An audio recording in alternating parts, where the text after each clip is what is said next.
तथागत और विद्वान, समता का संवाद। भारत के एक महान विद्वान डॉक्टर भीमराव अंबेडकर अपने अध्ययन कक्ष में बैठे थे। उनके मन में एक ही प्रश्न गूंज रहा था, मेरे लोगों के लिए समता और सम्मान का मार्ग क्या है? रात गहरी हो चली थी, मगर उनका मस्तिष्क शांत नहीं था। अचानक उनके चारों ओर की दुनिया थम गई।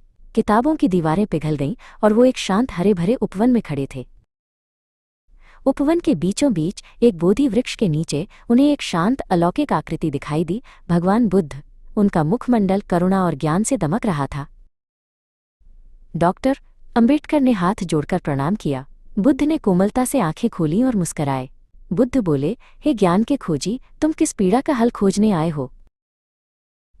डॉक्टर अंबेडकर का कंठ भर आया, हे तथागत, मैं उस सामाजिक अन्याय की पीड़ा लाया हूं जहां मनुष्य को जन्म के आधार पर विभाजित किया गया है। मेरे लोग सदियों से अपमान और असमानता सह रहे हैं।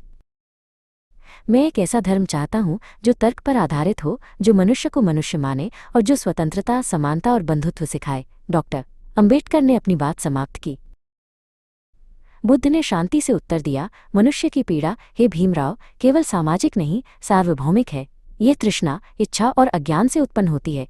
मैंने दुख से मुक्ति का मार्ग खोजा है। बुद्ध ने अनात्मन, आत्मा की शिक्षा दी। कोई स्थायी स्व नहीं है, कोई जन्म आधारित श्रेष्ठता नहीं है।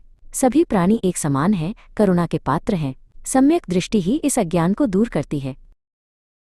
डॉक्टर अंबेडकर ने ध्यान से सुना। उन्होंने समझा कि बुद्ध का धम्म केवल मुक्ति का मार्ग नहीं, बल्कि पृथ्वी पर न्यायपूर्ण समाज स्थापित करने का आधार भी है।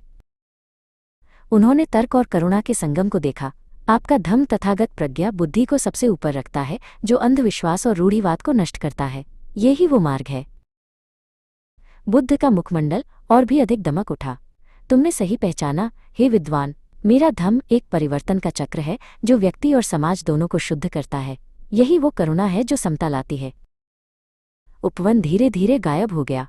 डॉक्टर अंबेडकर अपनी मेज पर वापस आ गए, लेकिन अब वो अकेले नहीं थे। उनके हृदय में बुद्ध का धम्म था, न्याय, समानता और मानवीय गरिमा के लिए लड़ने का अटल संकल्प।